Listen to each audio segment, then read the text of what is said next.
अस्सलाम वालेकुम। जी, तो कैसे हैं आप सब लोग ठीक हैं? अच्छा यार, अक्सर लोग वो पूछते रहते हैं कि मिक्चुरेशन क्या है, मिक्चुरेशन क्या है, मिक्चुरेशन क्या है, ठीक है? ये कोई इतना डिफ़िकल्ट टॉपिक नहीं है, बहुत ही छोटा-सा टॉपिक है, ठीक है? ज़रा-सा भी कॉम्प्लिकेटेड नहीं है ये, लेकिन फिर भी अक्सर लोग पूछते रहते हैं कि ये है क्या चीज़? तो मैंने सोचा कि इसके ऊपर एक वीडियो बना दूँ। आज का जो लेक्चर है वो मिक्चुरेशन के ऊपर है।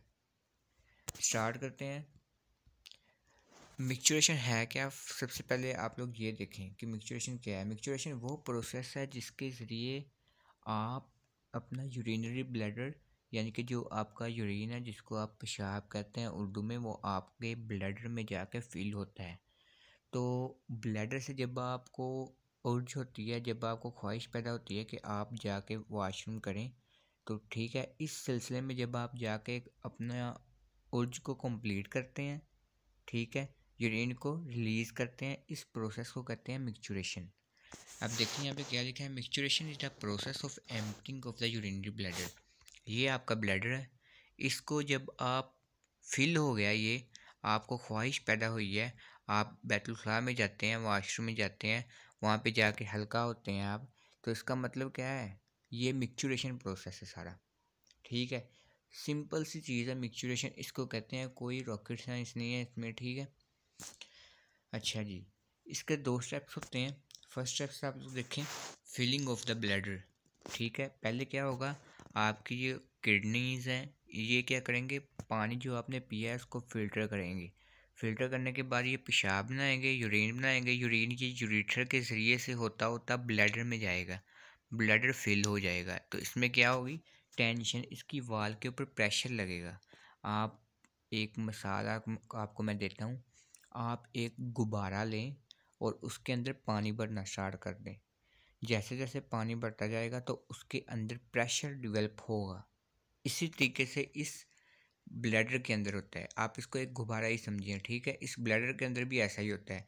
जैसे जैसे यूरेन इसके अंदर फिल होना शुरू हो जाता है, इसकी वॉल के ऊपर प्रेशर पड़ता है। देखें क्या लिखा है, filling of the bladder creates tension in its wall above the threshold level, ठीक है। नेक्स्ट आप लोग देखिए क्या है, मिक्सचुरेशन रिफ्लेक्स। दो स्टेप्स हैं इसके। पहला तो हो गया कि जब ब्लैडर ने फिल हो जाना है, इसके वाल के ऊपर प्रेशर पड़ेगा। और दूसरा है मिक्सचुरेशन रिफ्लेक्स, जिसको आप नर्वस रिफ्लेक्स भी कहते हैं, ठीक है।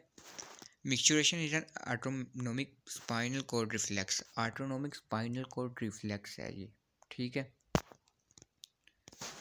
कैन बी इनहिबिटेड और facilitated by centers in the cerebral cortex और ब्रेन स्टेम। उन्होंने कहा है कि ये ऐसा प्रोसेस है जिसको आप रोक सकते हैं, यानी कि आप कंट्रोल कर सकते हैं इस प्रोसेस को। आपने अक्सर देखा होगा, जब आपको उर्ज होती है वॉशरूम में जाने की, यानी कि आपका ब्लैडर फिल हो जाता है, लेकिन आप फिर भी किसी हद तक इस मिक्सचुरेशन को कंट्रोल कर लेते हैं, ठीक है। उन्होंने कहा इसके सेंटर्स कहाँ पे होते हैं, cerebral cortex and brain stem.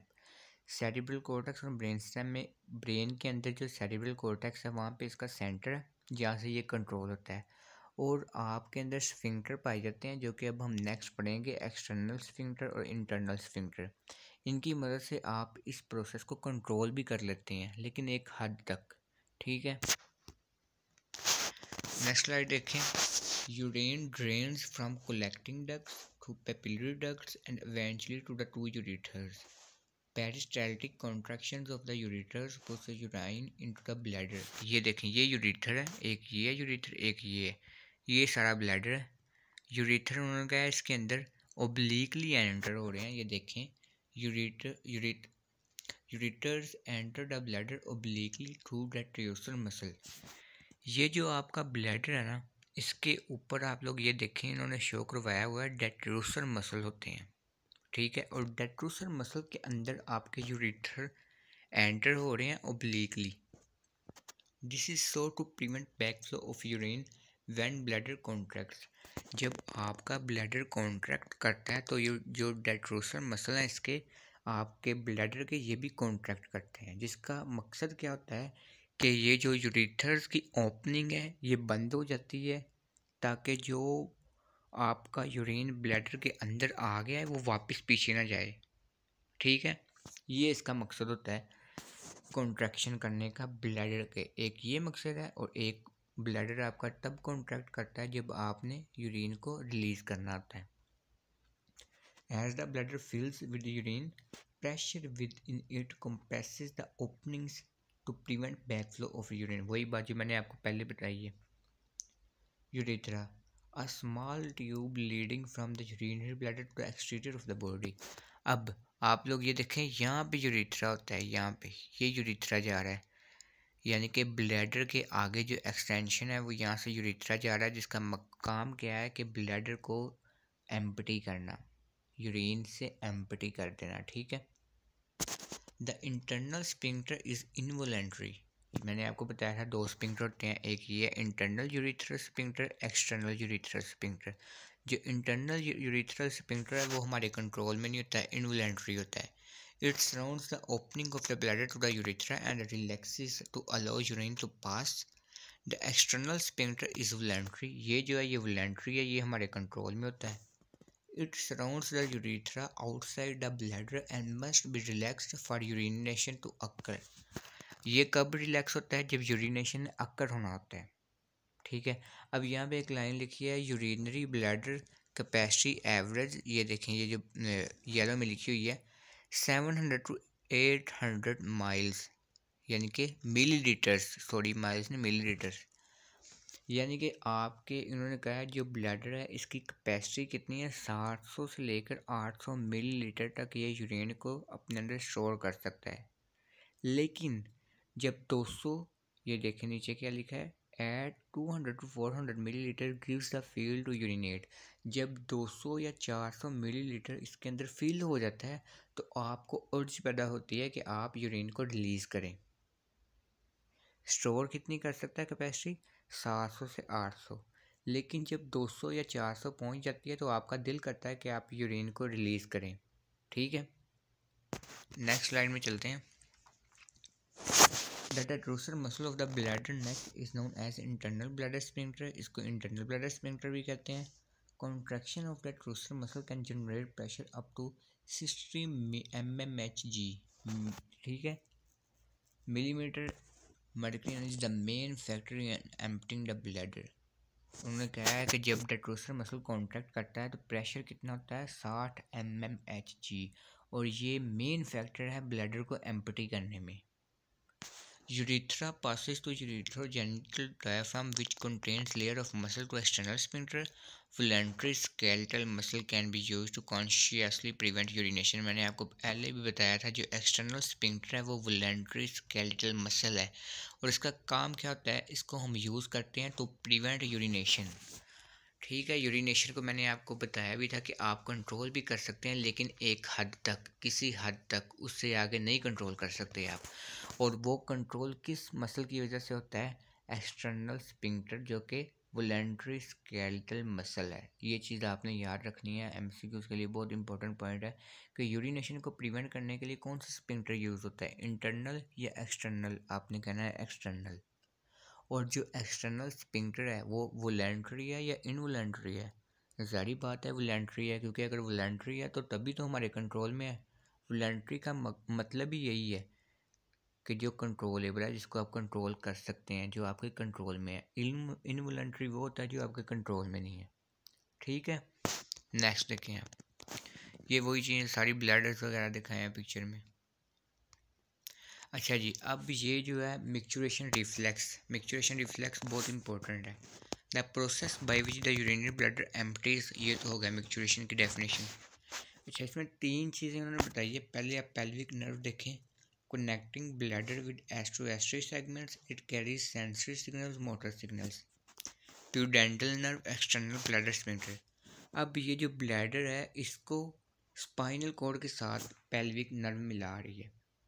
Connecting bladder with एस्ट्रोएस्ट्री सेगमेंट्स, कौन, पेल्विक नर्व। प्यूडेंटल नर्व भी होती है एक। ये एक्सटर्नल ब्लैडर स्फिंक्टर, जो एक्सटर्नल स्फिंक्टर था जो कि वॉलंटरी था, मैंने आपको बताया, अभी पढ़ के आए हैं पीछे, उसको कौन सी नर्व सप्लाई करती है, प्यूडेंटल नर्व।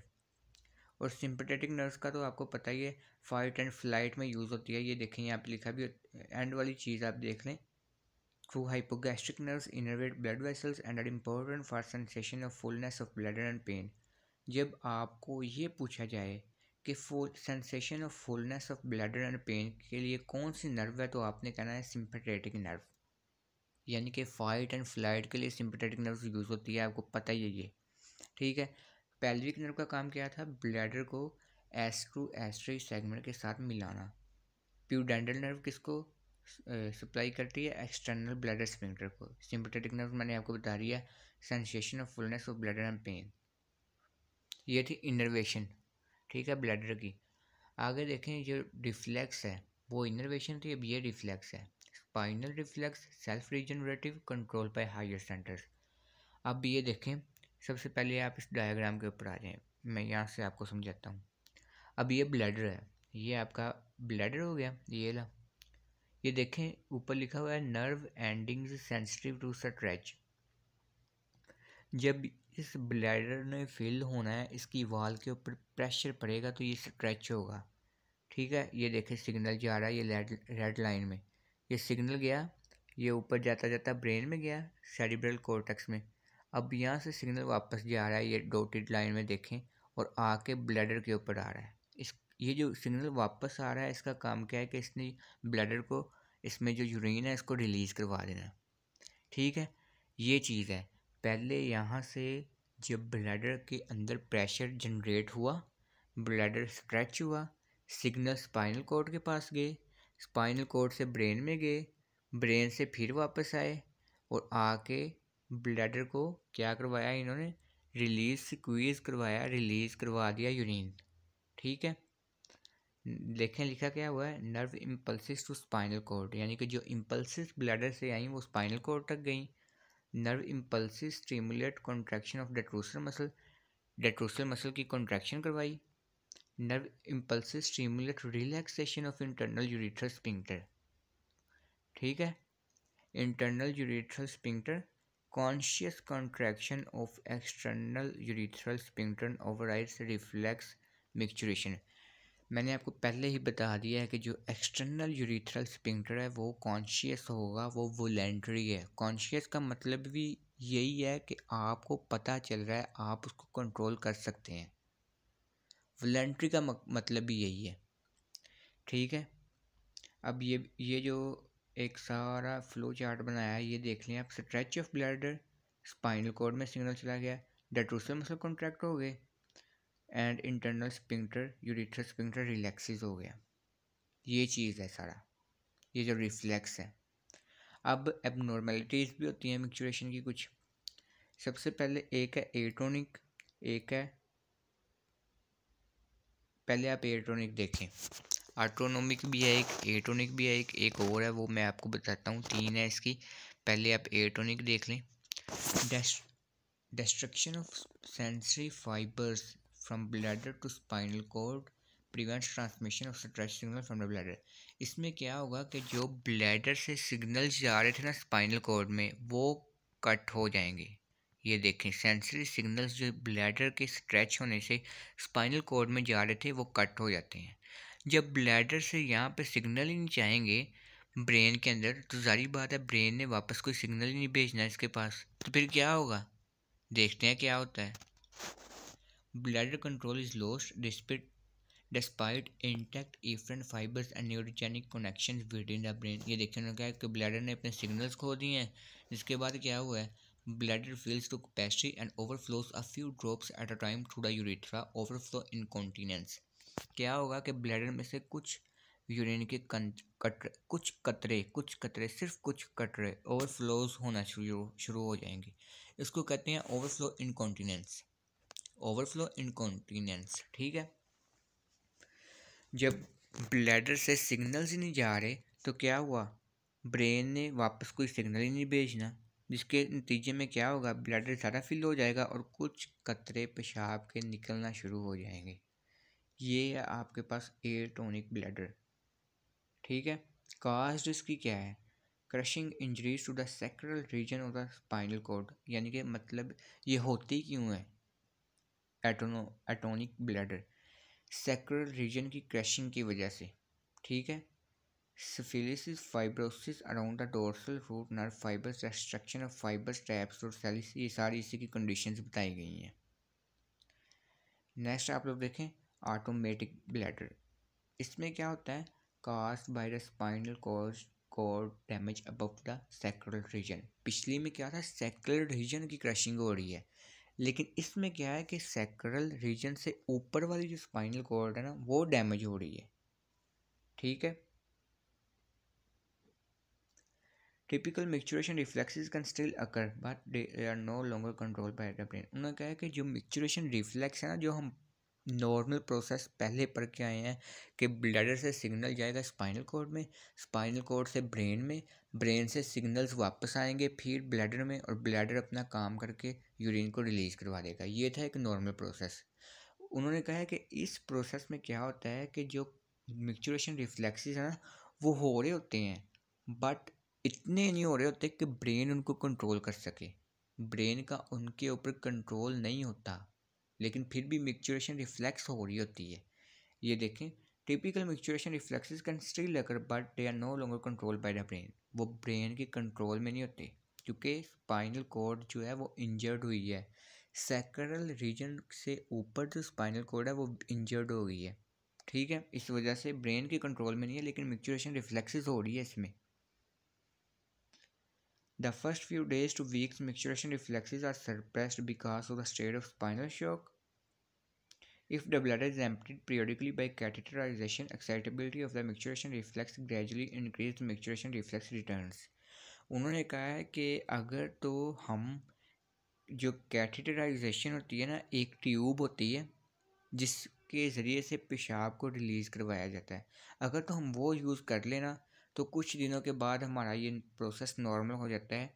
ये जो हमारे पास एबनॉर्मलिटी है इसको हम ट्रीट कर सकते हैं इस तरीके से, वो ट्यूब यूज़ करके जिसके ज़रिए से हमने यूरिन को रिलीज़ करवा रहे हैं कैथेटराइजेशन के लिए। कुछ ही दिनों के बाद हमारा जो मैच्योरेशन रिफ्लेक्स है वो नॉर्मल हो जाता है। ठीक है, ये एक चीज़, यानी कि उन्होंने ट्रीटमेंट भी यहाँ पे बता दिया, इसका एक ट्रीटमेंट ये बता दिया इन्होंने। अब एंड वाला देखें आप, अनइनहिबिटेड न्यूरोजेनिक ब्लैडर। ये क्या कैसे होता है, इसकी वजह क्या है, partial damage of the spinal cord, inhibitory signals from the higher centres are interrupted. अच्छा जी, इसमें क्या हो रहा है, जो हमने पहले पढ़ी थी एटोनिक, उसमें क्या था कि ब्लैडर से जो सिग्नल जाना था स्पाइनल कॉर्ड में वो कट हो गया था, लेकिन इसमें क्या है कि जो ब्रेन से सिग्नल वापस आना था ना वो कट हो गया। ठीक है, excitatory signals are not affected, small volume of urine in the bladder uncontrolled maturation reflex। इसमें उन्होंने कहा है कि जो ब्लैडर से हमारे पास स्ट्रेच सिग्नल्स जा रहे थे स्पाइनल कॉर्ड में वो नहीं कट हो रहे, बट जो ब्रेन से सिग्नल आ रहे हैं ना वो कट हो गए हैं। जब ब्रेन से कोई सिग्नल ही नहीं आएगा, जारी बात है ब्लैडर को क्या पता मैंने क्या करना है। समझ आई कुछ? Characterised by frequent and uncontrolled urination, जिसके नतीजे में क्या होगा, जब ब्लैडर को पता ही नहीं है कि मैंने क्या करना है। अगर ब्रेन से सिग्नल आता तो ब्लैडर को पता होना था कि मैंने क्या करना है, लेकिन जब ब्रेन से सिग्नल आने बंद हो गए हैं इस कंडीशन में, तो फिर क्या होगा, फ्रीक्वेंट का मतलब है अक्सर, एंड अनकंट्रोल्ड यूरिनेशन, ऐसी यूरिनेशन होगी कि जो हमारे कंट्रोल में ही नहीं है, यानी कि यूरिनेशन होती रहेगी और हम उसको कंट्रोल ही नहीं कर सकेंगे। ये चीज़ है इसमें। इतनी सी स्लाइड्स थी, मैं आप लोगों को ये दो चीज़ें जो हैं इनमें डिफरेंस बता देता हूँ। ये देखें, आप ये देखें, ये है एटोनिक। एटोनिक में क्या था, ब्लैडर से जो स्ट्रेच सिग्नल जा रहे थे स्पाइनल कॉर्ड में ये कट हो गए, लेकिन अनइनहिबिटेड में क्या है, जो ब्रेन से सिग्नल्स आ रहे हैं ना वापस, ये कट हो जाएंगे, ये ले सिग्नल कट हो जाएंगे। ठीक है, ये सिग्नल्स कट हो गए, ये ले उसमें अनइनहिबिटेड में। ठीक है, ये चीज़ है। उम्मीद करता हूँ आपको वीडियो पसंद आई हुई होगी। चैनल को सब्सक्राइब कीजिएगा, वीडियो को अपने दोस्तों के साथ शेयर कीजिएगा। मिलते हैं नेक्स्ट वीडियो में। अल्लाह हाफिज़।